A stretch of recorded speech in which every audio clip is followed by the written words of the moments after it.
அப்படின்ற மாதிரி இருந்திருப்பீங்க. இப்போ அந்த கம்ஃபர்ட் ஜோனை விட்டு வெளியே வர மாதிரி இருக்கும். மோஸ்ட்லி இந்த மாதம் பர்டிகுலராக இந்த மாதத்தில் பெருசாக எந்த டிசிஷனும் ஓனாக எடுக்க வேணாம். மற்றவங்களோட அட்வைஸை எடுத்துக்கிறது நல்லது. ஃபேமிலியில் சப்போர்ட் குறையும். அதே மாதிரி பார்த்தீங்கன்னா குடும்ப ஒற்றுமை கொஞ்சம் குறையும். அதாவது கணவன் மனைவியுடைய அந்யோன்யமும் கொஞ்சம் குறையும்.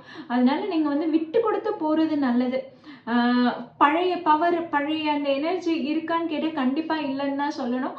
நீங்கள் உங்கள் ஹெல்த்லேயும் கொஞ்சம் கேர் எடுத்துக்கணும். கண்டிப்பாக ஹெல்த்தில் கேர் எடுத்துக்கிற மாதிரி தான் இருக்கும். ஏன்னா உங்கள் ராசி அதிபதி குரு உச்சம் அடைந்தாலுமே 8ஆம் இடத்துல இருக்கிறாருன்னும் போது பார்த்தீங்கன்னா நீங்கள் கண்டிப்பாக உங்கள் ஹெல்த்தில் கேர் எடுத்துக்கணும். அதே மாதிரி பார்த்தீங்கன்னா உங்களுக்கு 12ஆம் இடத்துல செவ்வாய் புதன் இருக்குன்னும் போது லேண்ட் ப்ராப்பர்ட்டி ஏதாவது நீங்கள் சேல் பண்ணணும், வாங்கணும்னு வெயிட் பண்ணுறீங்கன்னா மோஸ்ட்லி வாங்குறதை விட சேல் பண்ணுறது ரொம்பவே அதிகமாக இருக்கும். தனுசு ராசி தனுசு லக்னத்தினர் யாராவது லேண்ட் ப்ராப்பர்ட்டி ஏதாவது விற்கணும்னு ட்ரை பண்ணிட்டு இருக்கேன்னு இந்த காலகட்டம் அதுக்கான காலகட்டமாக இருக்குது. டக்குன்னு விற்று முடிஞ்சிடும், டக்குன்னு அதுக்கான பைசல் பண்ணுற அமைப்பாக தான் இருக்குது.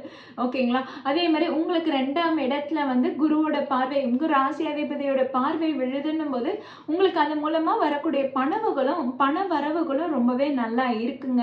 ஸோ தனுசு ராசினருக்கு பார்த்தீங்கன்னா பண வரவுகள் ஓரளவுக்கு நல்லா இருக்கு. பட் 12ஆம் இடத்துல செவ்வாய் புதன் இருக்குன்றது எப்படின்னா தேவையில்லாத செலவுகளை ஏற்படுத்தி கொடுக்கும். அதே மாதிரி பார்த்தீங்கன்னா 12ஆம் இடத்துல புதன் இருக்கு. அந்த புதன் வக்ரகதி அடைகிறாரு, அப்புறம் 11ஆம் இடத்துக்கு போறாருன்னும் போது பார்த்தீங்கன்னா திடீர் பிரயாணங்கள் அதிகமாக ஏற்படுத்தி கொடுக்கும். இது குட்டா பேடான்னு கேட்டால் கண்டிப்பாக இல்லை. அது வந்து உங்களுக்கு ஒரு லெசன் மாதிரி தான் இருக்கும். ஓகே இதுவும் கடந்து போட்டோம் அப்படின்ற மாதிரி எடுத்துக்கிற மாதிரி தான் இருக்கும். இட்ஸ் ஹேப்பன் அப்படின்ற மாதிரி நீங்கள் மைண்டை தேத்திக்கிற மாதிரி தான் இருக்கும். எஸ் உங்களுக்கு சேஞ்சஸ் இருக்கு.